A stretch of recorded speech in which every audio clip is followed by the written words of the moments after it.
Hello, I'm the artist Michael Zotos, and this is February 16th of 2023. What I want to mention is I have an older sister, Michelle. She's 2 years older than me. And when she got out of high school, she had various jobs. She worked as a nurse's aide in an adult home. She worked, she went to Barbizon modeling school and learned hair and modeling and whatnot. And she also took bartending classes and worked as a bartender. Well, she wound up going to New York City, where there's a lot of culture, and that suited her very well. And she took art classes, and she was doing it for quite a while. And she made some paintings, and she told me about them, and I thought, well, that's great, you know. But then she brought some out, and she said she had 6 paintings completed. She brought 4 of them out.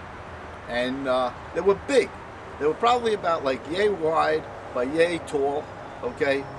And each one was, I say, good, okay? But they were each different. Now, one of them was like, it was kind of like baby Jesus in the clouds, just like floating there.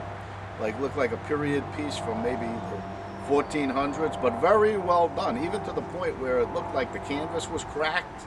Okay. Another one I remember was a go-go, glamour go-go, like go-go boots with a lot of glitter in them. I don't recall it that clearly, but I do know it was good, but it was much different. Now, she also made one that was what you'd call a concept piece.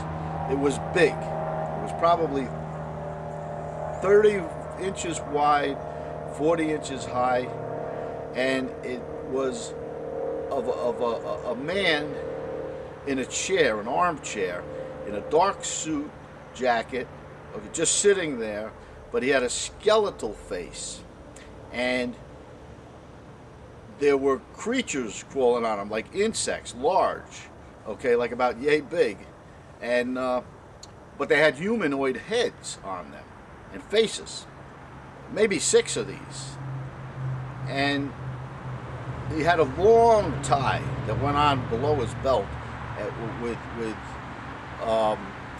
features of like a $100 bill or something, money. It was about money. It was a satire on a very wealthy, but I suppose a lone type of a person.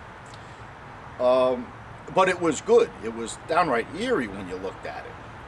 And then there was a 4th one. I don't really recall it. It was some kind of a concept piece, but it was more like a modern abstract concept thing that really didn't resonate with me at all.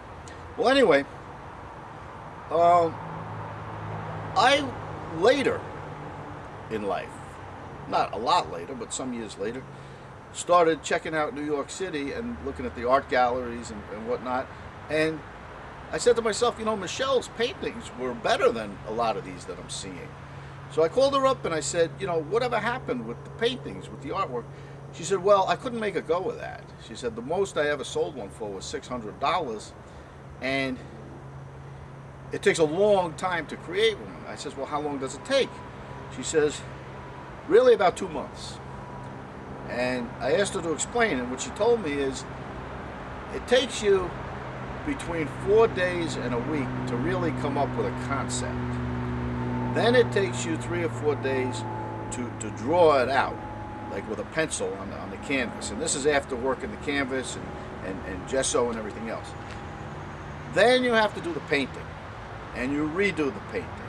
Sometimes you go over the whole thing again with gesso and start anew to get it nice. But then when the painting's done, you have to sit it on the side for a bit, and then come back to it, retouch, and then there's like a finalization process that she went through. But the problem was that every piece she created was like a whole new art venture. Well, I went back into the city, checking out more galleries and whatnot, and I came back and I called her and I said, you know, the artists who are selling in galleries are not doing what you're doing. They're not creating a whole new form of artwork on every piece. And she said, well, that's what they taught us in art classes. I says, you know what I think? I think they were trying to teach you technique. So you now have the techniques down pat for making the baby Jesus 14th century artwork, and the more modern go-go boots one, and then that really good concept piece with the man in the chair. I said, but this taught you how to do it, but to actually embark on a career in art, I think it's more like you stick to one style.